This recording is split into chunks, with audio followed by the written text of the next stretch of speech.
Welcome to part 3 on taking apart these Keihin carbs on a 1982 Kawasaki 750 Limited. It's been some time since I've posted a video. My apologies for the delay. I have a new job this year and that's really taking up a lot of my time. In the meantime, I was able to find some time to finish those carbs. I put them back on the Kawasaki so it's running again. But just to finish this series, I have another set of Keihin carbs that I need to refurbish, and I've taken them up to the same stage as where we left off in video 2. So this video 3 is going to start where we left off, only it's going to be on another set of Keihin carbs. So let's get started. Right, so here we have the Keihin carbs, and this is the same stage as where we left off in video 2.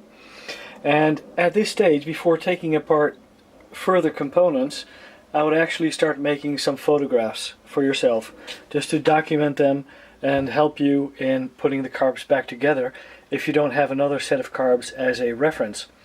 Now, at this point, I would take pictures of these connections here, the middle one, maybe up close, and the outer one, because those links are going to be a little bit difficult to fit back all the parts.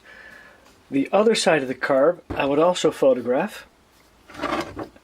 That's this part over here, where you see the center link of the choke. So make sure you document that. And besides that, it's more or less straightforward. I won't worry too much about it. It's especially these 4 links and the link on the choke that I would make photos of. So let me do that first, and then we'll start taking it apart further.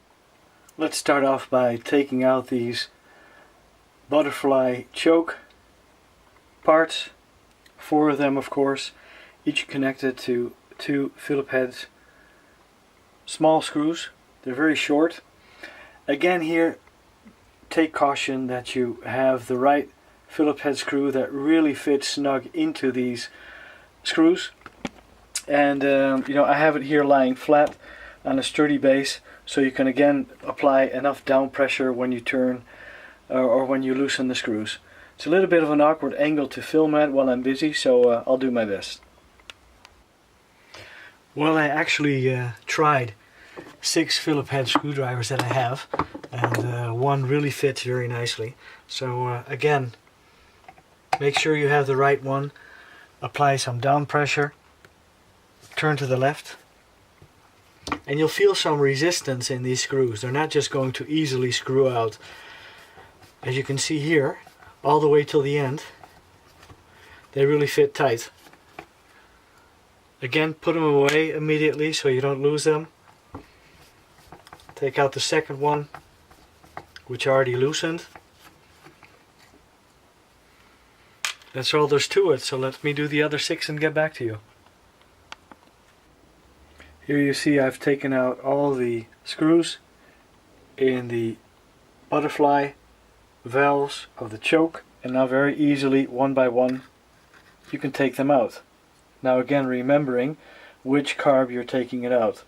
So this one, for example, if we look at it from left to right on the bike, and of course the butterfly valves are on the back, so I've just taken it out of carb number 1. This is carb number 1. So we'll put that in the box of carb number 1. Do the same for 2, put it into 2, and for 3, put it into 3, and for 4. You see I'm missing some parts here. These are old carbs that somebody else has been working on. They're also damaged carbs, so I'll show you that in a minute. And not all the parts were in these carbs. Luckily I have enough spares, as I've shown you previously, so we'll be able to make a full set of new carbs on these Keihin carbs. Next step. When we turn the carbs around, we see more or less a same situation, only these are the throttle valves. Also 4 of them, of course, each connected by 2 tiny screws. When taking them out after we've unscrewed it, of course, we have some pressure here by the return spring, so if we hold on to that we can also take out the throttle valves. So let me loosen up the screws first.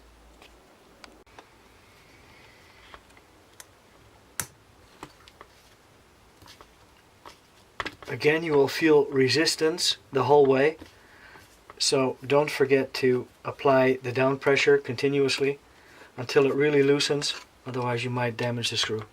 So here we have all 4, or let's say all 8 screws taken out, and I'll do the same thing as with the butterfly valves, take them out one by one.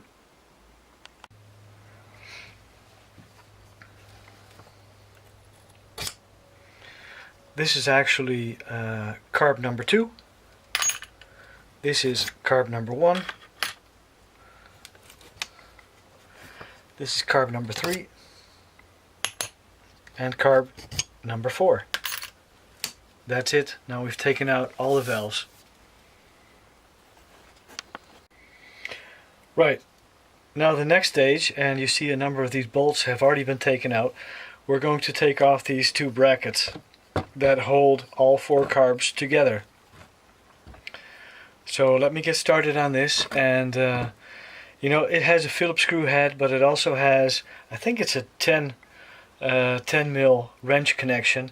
I would go for that. I would not use the Phillips head screws on these bolts because you're going to ruin them, I promise you. So just use the right size wrench, and let's get started. I'll get back to you as soon as I've loosened up all the brackets. All the bolts came out of the bracket, as you can see here, and they're quite in nasty shape, so I'll get a new set of bolts.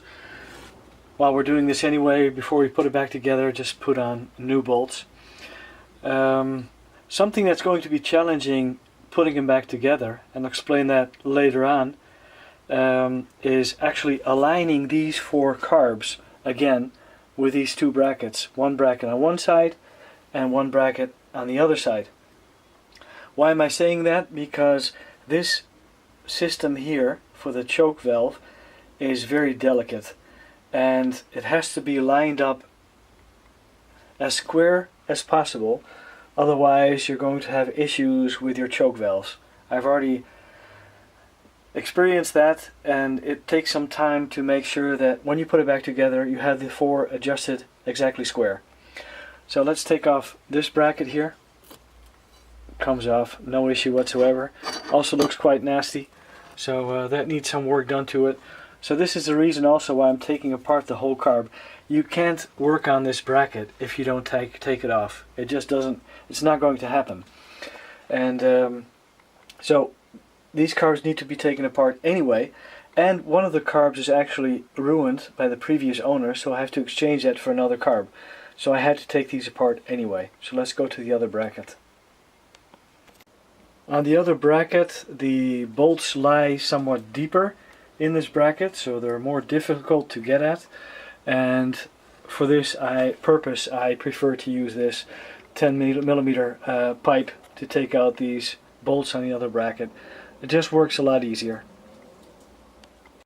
Once we've taken off the 2 brackets, you can carefully pull apart carb 1 and 2 from carb 3 and 4. They disconnect.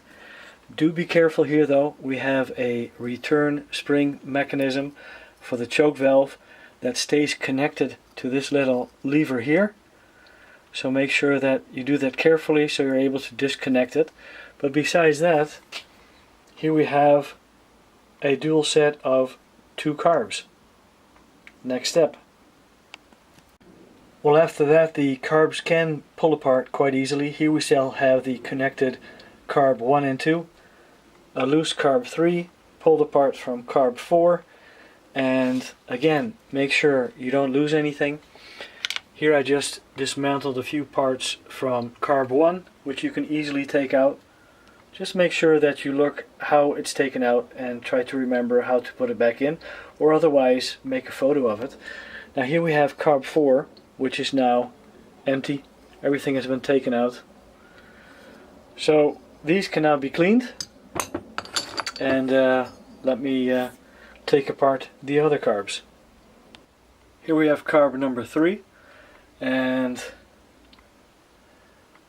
actually this whole assembly was taken out. I put the assembly back together, you know, just again for reference, or maybe just to make a photo so you know how it's being put back together. Here's the assembly. And there's a pressure ring in between here, and if you're lucky like I was, you can put a 10mm socket or wrench on this one here, on this nut, hold this actually by hand and screw it loose. It doesn't have to be that tight, and it wasn't, so I was lucky. So now also carb number 3 is completely dismantled and ready to clean. Now comes the tricky part when coming to carb number 2. As you see here, the whole throttle valve and also choke valve assembly is connected to carb number 2, as you see here. So the best thing would be to photograph the assembly a few times at a few angles, because this is a more difficult one to get right, so you have some better reference. So let me just make a few photographs in some better light.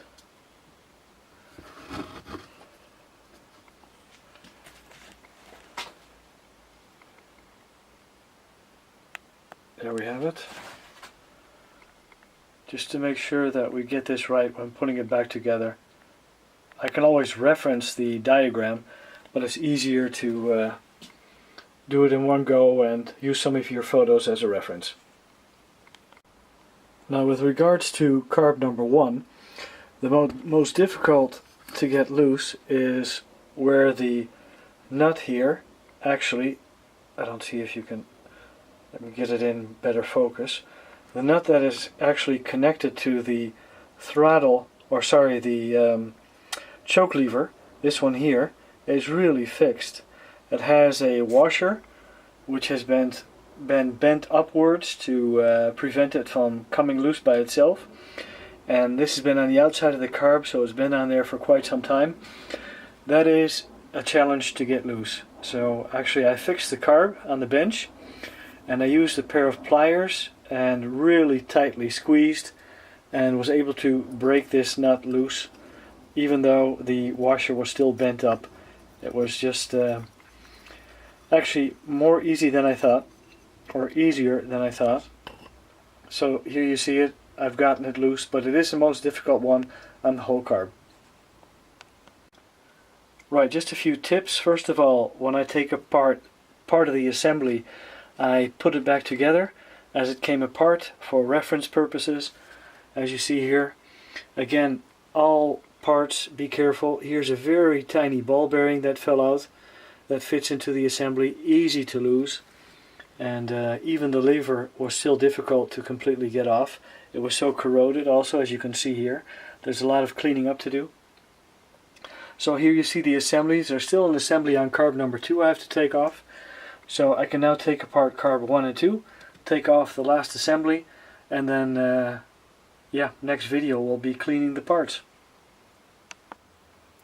Here we are taking apart the assembly again, and at this stage you need a vise. On one side, as you see here, this is actually carb number 2, and then you need to fit an 11mm wrench, which is a strange size, and then you're easily able to screw it apart and take out the assembly. After that I actually punched it through with a rubber hammer so that it easily came out the other side. Don't use a regular hammer. I'm now finished with the complete disassembly of the carb, and we have here carb 1 and 2 and 3 and 4, and the components, the mechanisms that I put back together as best as possible just from a reference point of view, and I'll be cleaning them all separately. And also all the other parts that I've taken out of the carbs. I'm going to need some spare parts to finish off these carbs, and I'm actually going to have to exchange one of these carbs. That's actually number 2. That's because, as you see here, this one's been totally screwed up. So luckily I have a number of spares, so I'll switch this one out for another carb. But that's the episode for today. See you next time when I clean these carbs. Thanks for watching.